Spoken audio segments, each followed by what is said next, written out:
समाचार में आपका स्वागत है और मैं हूं शेख इस्माइल। दर्शकों, अभी इस वक्त हम बेला के ZPHS हाई स्कूल में मौजूद है और यहां पर आज एक बड़ा प्रोग्राम रखा गया है। प्रोग्राम रखने की वजह ये है कि यहां के 16 टीचरों का तबादला हुआ है और नए 13 टीचर इस वक्त यहां पर मौजूद है। दर्शकों, ये पाठशाला बेला मंडल में नहीं बल्कि आदिलाबाद ज़िले में सबसे सर्वोच्चतम माना जाता है, क्योंकि ये शिक्षा का एक ऐसा मंदिर है, सबसे पुराना मंदिर और सबसे चमकता हुआ मंदिर है। दर्शकों, यहाँ पर 5 साल 10 साल 13 साल से जो शिक्षक यहाँ पर कार्यरत थे, आज उनका तबादला हो गया है। दर्शकों, यहाँ पर अभी भी एचएम नरसिंह का कहना है कि अभी इस वक्त हमारे पाठशाला में बिना किसी के भी आकर हमसे मदद यानी हमारे पाठशाला में आप दाखिला ले सकते हैं। दर्शकों, यहाँ पर मुख्य अतिथि के रूप में तेजराव मस्के गांव के और माजी सरपंच तेजराव मस्के, ब्लॉक कांग्रेस संजय गुंडावार और भाजपा के मंडल अध्यक्ष दत्ता निकम और जनरल सेक्रेटरी शिव कुमार मौजूद रहे। धन्यवाद।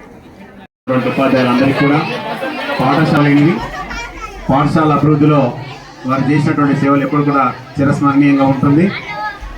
ఇదే స్ఫూర్తితో మీరు వెళ్ళిన పాఠశాలకు పిలువగానే రావడం చాలా సంతోషదాయకం సార్.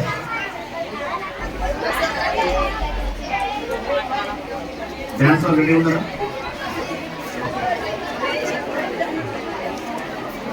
ఓకే సార్,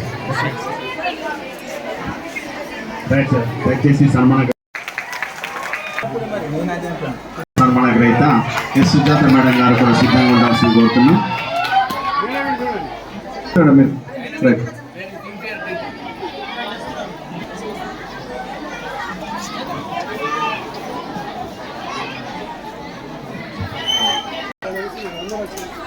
ఒక్క నిమిషం.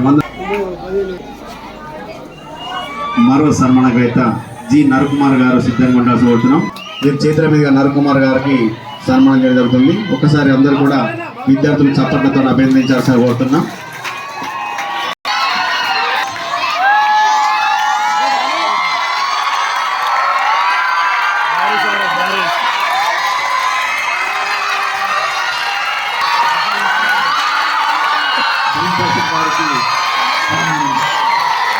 మరియు భాస్కర్ నరసింహ గారు సన్మానించడం జరుగుతుంది.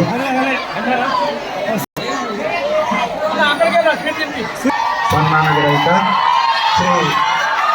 సార్ వీరు ఆశీర్వాసం విజ్ఞప్తి చేస్తూ మరో సన్మాన గ్రహీత సన్మానం చేయడానికి జీ దేవి గారు చప్పట్లతో ఒక్కసారి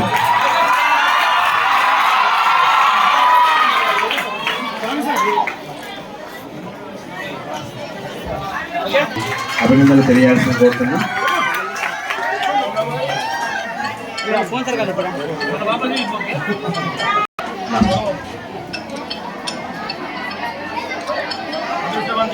రాకేష్ గారు దయచేసి రాకేష్ గారు రావాల్సి కోరుతున్నాం.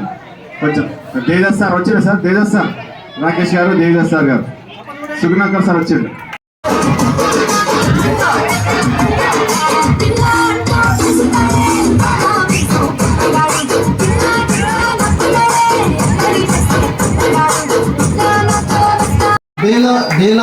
మన బేల పాఠశాల రిజల్ట్ చూసినా నంబర్ 1 రిజల్ట్ ఉంది. 97.5 మన రిజల్ట్ అంటే చాలా గొప్పతనం. ఇక్కడ చేసిన సేవ ఇదే విధంగా మీరు వేరే కోల్పోయినా ఇదే విధంగా మీరు సేవ చేయాలి. ఎందుకంటే ప్రతి పేదవాళ్ళకు శిక్ష అందించాలి. ఎందుకంటే ప్రతి ఒక్కడు ఏమంటాడు, ప్రైవేట్ స్కూల్ కానా మన గవర్నమెంట్ స్కూళ్ళలో ఎడ్యుకేషన్ మంచి దొరుకుతుంది అని వాళ్ళని తెలియాలి. ప్రతి ఒక్కడు మన గవర్నమెంట్ స్కూల్ని ఆకర్షించాలి. ఈ విధంగా ఎడ్యుకేషన్ ఉంటే మనం పేదవాళ్ళకు న్యాయం చేసినట్లయితుంది. పేదవాళ్ళ దగ్గర డబ్బులు ఉంటుంది, వాళ్ళు పాపం ప్రైవేట్ స్కూళ్ళలో పోవాలంటే వాళ్ళ తండ్రి डे नाईट चेनला. आजच्या या कार्यक्रमाचे मुख्य अध्यक्ष श्री कोला नरसिंह साहेब, तसेच आमचे माजी सरपंच तेजराव भाऊ अस्के आणि आमचे संजय मामा गुंडावा, शिवकुमार भाऊ आणि पूर्ण प्रत्येकाचे नाव माहीत नाही, प्रत्येक सरांना आणि मॅडमना सर्वांना नमस्कार. आज इतका छान कार्यक्रम इथे आयोजित केला आहे. नोकरी म्हटल्यानंतर ट्रान्सफर राहतेच. प्रत्येकाला नोकरी लागल्यावर आपल्याला जाणे आणि येणे ही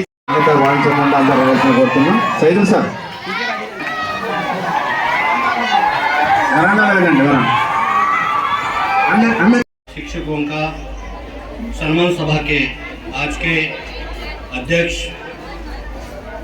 माननीय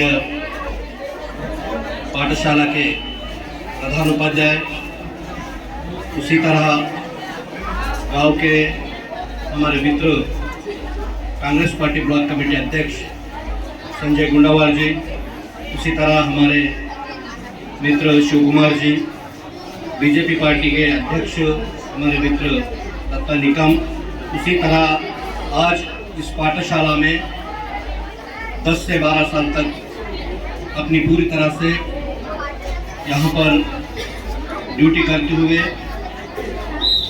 सरकार के आदेश के अनुसार यहाँ से तबादले पे जाने वाले टीचर्स और उनकी जगह जो ISO नए टीचरों को हम बेला गांव वासियों की तरफ से तहे दिल से उनका हम स्वागत करते हैं और इस कार्यक्रम में उपस्थित सभी छात्रों को और यहाँ पर मौजूद सभी टीचरों को सभी को नमस्कार कहते हुए, ये एक ऐसी वृत्ति है जो सभी वृत्ति से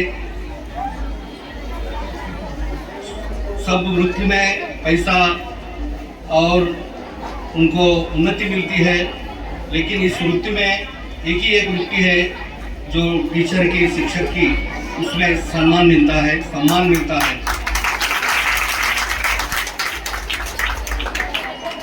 आने वाले भविष्य को, देश के भविष्य को अपने क्लासरूम में निर्माण करने वाले उन टीचरों को सभी को हम तहे दिल से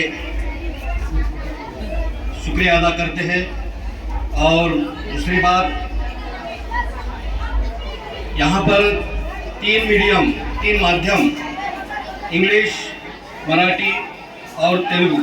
पहले तो यहाँ पर मराठी का 10th क्लास ही था, जब हम पढ़ते थे तो यहाँ पर इंग्लिश 4th क्लास तक ही था, बाद में तेलुगु मीडियम होगा, फिर बाद में इंग्लिश ज़माने के साथ बदलता हुआ मीडियम भी आ गया। तो इस 3 मीडियम में जो शिक्षकों को किस तरह की मुश्किलों का सामना करना पड़ता है वो उन्हें ही पता है, क्योंकि एक मीडियम रहने से ही बहुत सारी समस्याओं का सामना करना पड़ता है। लेकिन यहाँ पर 3 मीडियम रहकर उन उपाध्यायों को, उन टीचरों को, हेडमास्टर को, यहाँ पर जो काम कर रहे सभी को, सभी टीचरों को, शिक्षकों को बहुत सारी तकलीफें उठाना पड़ता है। उस तकलीफों से पार करके बच्चों को और शिक्षा देना, ये बहुत सारी करने का यानी तकलीफ होती है उनको, ये हमें पता है। और उसी तरह यह 3 मीडियम है तो बच्चे भी 3 भाषा में प्रावीण्य यहाँ पर ले रहे हैं। అందుకనే ఉపాధ్యాయ వృత్తి అనేది ఏ వృత్తి మన దేశభవితను మార్చేటువంటి సత్తా ఉపాధ్యాయ వృత్తిలో ఉంది కాబట్టి మరి ఒక చిన్నగా ఉదాహరణ చెప్తాను మీకు అందరికీ। నిజంగానే మరి మన తల్లిదండ్రుల మీద గౌరవము, ఉపాధ్యాయులపై ఉన్నటువంటి గౌరవము మీకు తప్పనిసరిగా ఉండాలి। రాబోయే రోజుల్లో మంచి విద్యార్థులుగా, మంచి భావి పౌరులుగా మీరు తయారు కావాలంటే మీలో క్రమశిక్షణ అనేటువంటి చాలా అవసరం। పాస్ కావడం, ఫెయిల్ కావడం, పాస్ 10వ తరగతి తర్వాత ఇంటర్మీడియట్ డిగ్రీ తర్వాత మీరు ఉద్యోగం కూడా సంపాదించవచ్చు, కానీ మీలో ఒకవేళ క్రమశిక్షణ లేకుంటే ఆ చదువు మీకు ఎటువంటి లాభం ఇవ్వదు। కాబట్టి మీరు పాస్ కాకపోయినా పర్వాలేదు, కానీ క్రమశిక్షణ అనేటువంటి ప్రతి ఒక్కరికి తప్పనిసరి। క్రమశిక్షణ ఉంటే ఏ రంగంలో అయినా మీరు అభివృద్ధి చెందొచ్చు, ఏ రంగంలో మీరు రాణించవచ్చు। కాబట్టి ఉపాధ్యాయుల్ని గౌరవించడం ముందుగా మనం అందరం గౌరవించాల్సినటువంటి, అది గుర్తుంచుకోవాల్సిన అవసరం ఉంది। ఈరోజు మన పాఠశాలలో 12 సంవత్సరాల పాటు ఎందరో మంది విద్యార్థులు ఇక్కడి నుంచి మరి 10th క్లాస్ పాస్ అయ్యి ఇతర స్కూళ్ళలో వెళ్ళినటువంటి స్టూడెంట్స్ ఉండొచ్చు, వాళ్ళ దగ్గర నుంచి దగ్గర 1000 మంది విద్యార్థులు ఇక్కడ నుంచి పోయి ఉండొచ్చు। వారు అటువంటి అనుభవాన్ని, అనుభూతిని, ఇక్కడ వారి యొక్క జ్ఞానాన్ని, వారి యొక్క నాలెడ్జ్ని పిల్లలకు అందించి పరిపూర్ణంగా వాళ్ళు ఇక్కడ సేవ చేసినందుకు నిజంగానే మరి మేము గ్రామస్తుల నుంచి కూడా అభినందించాల్సినటువంటి అవసరం ఉంది। ఉపాధ్యాయులకు కావాల్సింది సన్మానమే, వారికి కావాల్సింది వేరే వాళ్ళైతే ఏదో కోరుకుంటారు, కానీ కేవలం ఉపాధ్యాయులు మాత్రం ఒక వృత్తి కేవలం సన్మానమే కోరుతారు, వాళ్ళు సన్మానిస్తే చాలు। మీరు ఎక్కడైనా కనిపిస్తే నమస్కారం చేస్తే సంతోషపడతారు। కాబట్టి మరి మీ అందరికీ తెలుసు, మీకు ఉందో లేదో తెలియదు, ఇప్పుడున్న రాష్ట్రపతి అయినా మీకు తెలుసా? మన రాష్ట్రపతి ఎవరు? 10th క్లాస్ వాళ్ళు ఉన్నారా? మన రాష్ట్రపతి పేరు తెలుసా? మొత్తానికి వెళ్ళారారు. ఈ రోజులలో మన తండ్రి స్కూల్కి వచ్చినా ఇక్కడ కనిపించినా కూడా మా తండ్రిని చెప్పలేని పరిస్థితులు ఉన్నారు చాలామంది. మీరు ఒక వినండి నేను చెప్పేది. మన ఉపాధ్యాయులు కనిపించినా కూడా మనకు చెప్పలేని వారు ఉన్నారు. కానీ ఉపాధ్యాయ వృత్తి అనేటువంటి సమాజం పైన ఎటువంటి ప్రభావం చూపుతుంది అనే ఈ చిన్న ఉదాహరణతో మీకు చెప్తాను. శంకర్ దయాళ్ శర్మ గారు మనకు రాష్ట్రపతి ఉన్నారు. ఒమాన్ దేశానికి ఆయన పర్యటించినప్పుడు ఒక అనుకోని విధమైనటువంటి సంఘటన జరిగింది. అక్కడ ఉన్నటువంటి రాజు అంటే మీకు తెలుసు, రాజు దగ్గర అందరు పోతారు కానీ రాజు ఎవరి దగ్గర పోరు. అక్కడ ఉన్నటువంటి రాజు కూడా ఎవరు వచ్చినా కూడా అది ప్రోటోకాల్లో కూడా లేదు.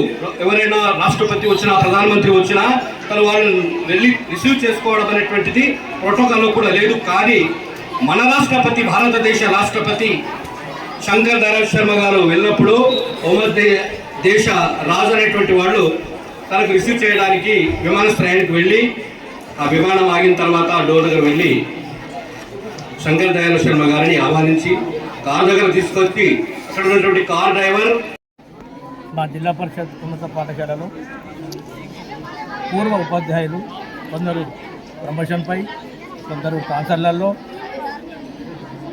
13 నుంచి 5 సంవత్సరాలలో సర్వీసులో ఉండి వాళ్ళు ట్రాన్స్ఫర్ అయ్యి వెళ్ళిపోయి ప్రమోషన్పై వెళ్ళిపోయిన శుభ సందర్భంలో మేము వారికి సన్మానించడానికి మా స్కూల్లో ఈ ప్రోగ్రాం ఏర్పడటం జరిగింది. ఈ ప్రోగ్రాంలో భాగంగా అతిథులను కూడా ఆహ్వానించాము, బేలా మండలి ఉన్నత అతిథులను. సో 13 మంది టీచర్లకు వాళ్ళు వివిధ సబ్జెక్టుల్లో నిపుణులు, వాళ్ళకు మేము ఇక్కడ బేలా మండలం యొక్క అతిథులతో సన్మానించడం జరిగింది. కాబట్టి వాళ్ళ ప్లేస్లో మాకు 15 మంది ట్రాన్స్ఫర్ వెళ్ళిపోతే 13 మంది రావడం జరిగింది.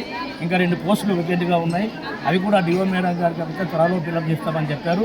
మాకు టీచర్ల కొరత ఎటువంటి లేదు. కాబట్టి మా యొక్క పాఠశాలలో ఎవరికైనా ప్రైవేటు పాఠశాలలలో చదవడానికి, డబ్బులు కట్టడానికి, స్కూల్ ఫీజు కట్టడానికి వెళ్ళిన విద్యార్థులు ఎవరైనా కానీ సరే టీసీ లేకుండా కానీ మేము వాళ్ళ అటెన్షన్ తీసుకుంటాం. మా పాఠశాలలో ఉన్నతమైన నాణ్యతమైనటువంటి ఉపాధ్యాయులు ఉన్నారు. వాళ్ళు వీళ్ళు గ్రాడ్యుయేట్, వీళ్ళు పోస్ట్ గ్రాడ్యుయేట్ చదివి ఉన్నారు. కాబట్టి దయచేసి బేలామండల ప్రజలందరికీ తెలియజేయడం ఏమనగా మా పాఠశాలలో అడ్మిషన్ తీసుకొని వారి యొక్క ఉన్నత భవిష్యత్తుకు పాటుపడతారని భావిస్తూ ఈ ముగిస్తున్నాను. Thank you.